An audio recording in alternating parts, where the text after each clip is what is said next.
By this press conference, we want to tell the public that we are going to file our application to the United Nations Security Council.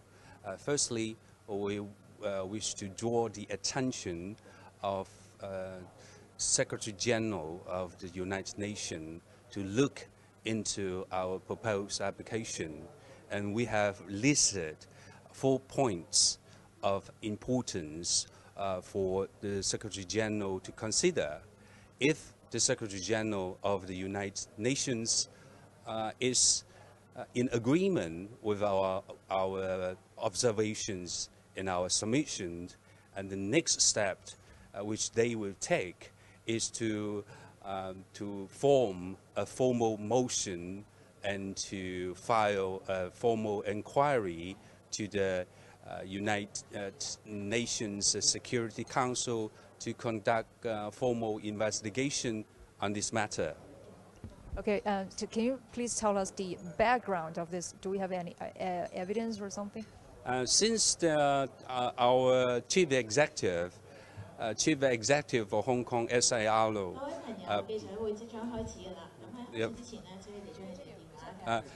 since July this year, the chief executive of Hong Kong SAR proposed amendment to the fugitive ordinance in Hong Kong.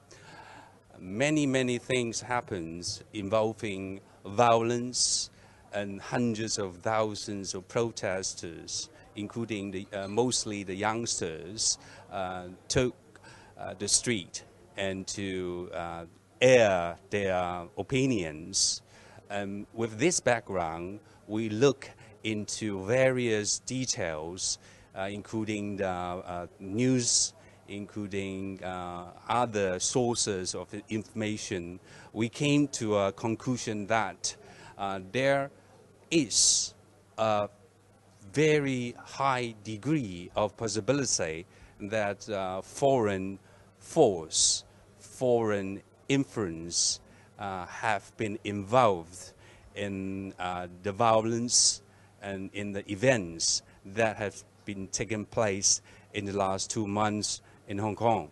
So we think as a private organizations in Hong Kong, we feel we have the responsibility to look into this matter and to do something about it.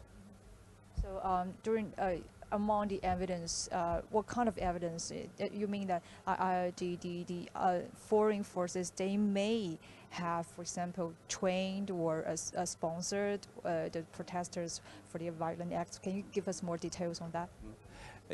Actually, there are many pieces of evidence available in the public domain, but I wish to have a special mention of the recent happening of United States ambassadors. She met some 3 or 4 young protesters in Hong Kong, and this is a very abnormal circumstances which drew our attention. And other things, for example, on various TV shooting, we have seen many youngsters holding the national flag of other countries and protests in their home ground. So all this abnormality and all these strange things really direct us to look into the matter whether there are foreign intervention to Hong Kong and try to influence the internal affairs of Hong Kong.